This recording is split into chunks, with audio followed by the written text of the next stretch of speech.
In September 2023, a man films himself walking a trail near Gandía, Spain, talking to his 3,000 TikTok followers about a woman who'd vanished, naming the towns they'd walked, pointing at landmarks, retracing every step. The worry in his voice sounds real. His name's José Jurado Montilla. In 1987, he was convicted of 4 murders in Málaga and sentenced to 123 years. He served 28. A European court set him free in 2013. The woman in those videos was Esther Estepa, 42, from Seville. Her skull turned up at the foot of Bairén castle 5 months later. What happened between the hostel and the castle? That's this video. In November 1985, a farmhouse sat on a dirt road outside Málaga. Francisco González, 57 years old, was shot dead inside it. The man who pulled the trigger said it was self-defense, that González came at him with a shotgun, so he took it and fired. Police didn't buy the story, but they couldn't find the shooter. 16 months later, March 1987, Antonio Paniagua, 46, a chauffeur who drove for the flamenco singer Juanito Valderrama, was killed in a farmhouse the same way. Then in May, 2 tourists, one German, one British, shot and stabbed on the same stretch of rural road. That's when they caught him. His name was José Jurado Montilla, born 1961 from Badajoz. He admitted to killing González but denied the other 3. A court in Málaga convicted him of all 4 and handed down 123 years. He'd serve his time. Spain's prison system would hold him. That was supposed to be the end of this story. Spain had a rule called the Parot Doctrine. It worked like this. If you were sentenced to 123 years, you'd serve the legal maximum of 30, and good behavior credits couldn't pull that number down. Prisoners like Montilla stayed locked up for the full stretch. In 2013, the European Court of Human Rights struck it down. Judges ruled the Parot Doctrine violated Article 5, the right to liberty, and Article 7, no punishment without law. Spain couldn't retroactively change how sentences were calculated. Hundreds of prisoners benefited from that ruling. Montilla was one of them. He'd served 28 years by then. With the doctrine gone, he walked out without a supervision order, without an ankle monitor, without any requirement to register an address. A man convicted of 4 murders stepped into a country that had mostly forgotten his name. He was 52 years old. He had no home, no job, and nobody tracking where he went. After his release, Montilla started walking. He became a nomad with no fixed address, just trails, hostels, and rural roads across southern Spain. Somewhere along the way, he got a phone and downloaded TikTok. Posted under the name Dinamita Montilla. The content was simple. Hiking footage, scenic views, commentary about the places he'd visited. He professed his innocence in some videos, built a following of 3,000 people, eventually 6,000. A charismatic wanderer living off the land. In August 2022, a 21-year-old student named David was shot dead on his family's farm in Málaga. Before he died, he'd told his father about an older man who looked shady, someone who wanted to hunt foxes. That case went cold. Meanwhile, back in Seville, Esther Estepa, 42 years old. She'd left her hometown a decade earlier to start fresh.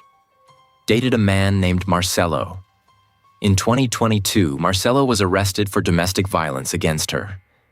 After that, Esther spent a year going between women's shelters across Spain.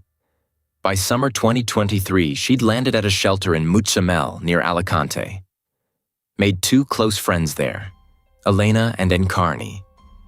She was putting things back together. Both paths pointed toward the same coast.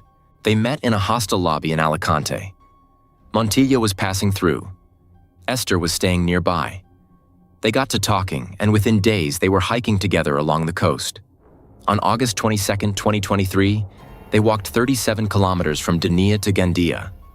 Mediterranean sun, coastal highway, the kind of distance that breaks your legs if you're not conditioned for it, and Esther wasn't conditioned for it. Her legs swelled up.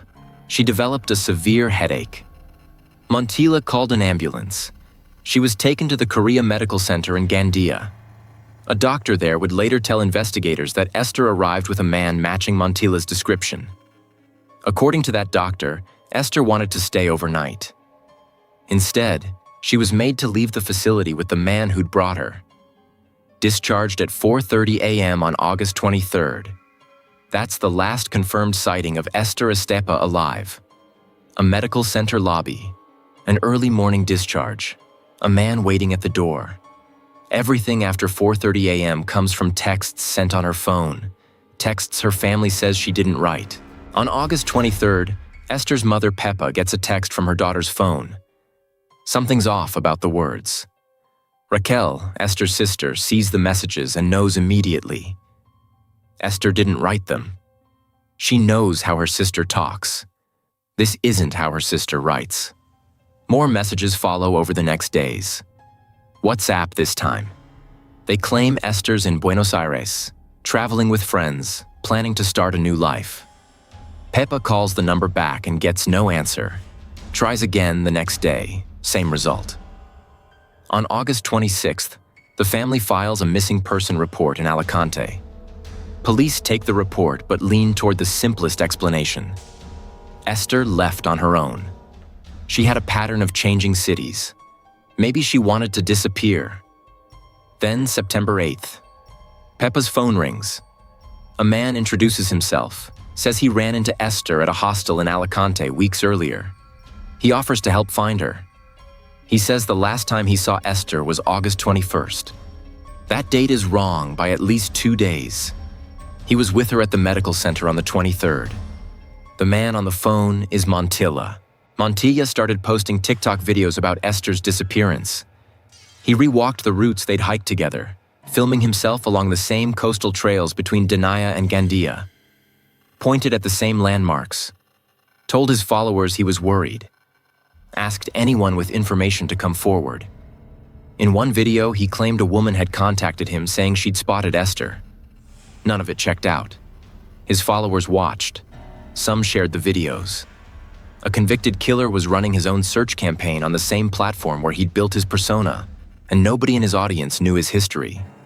They saw a concerned friend looking for someone he cared about. September passed, then October, then November, December, January.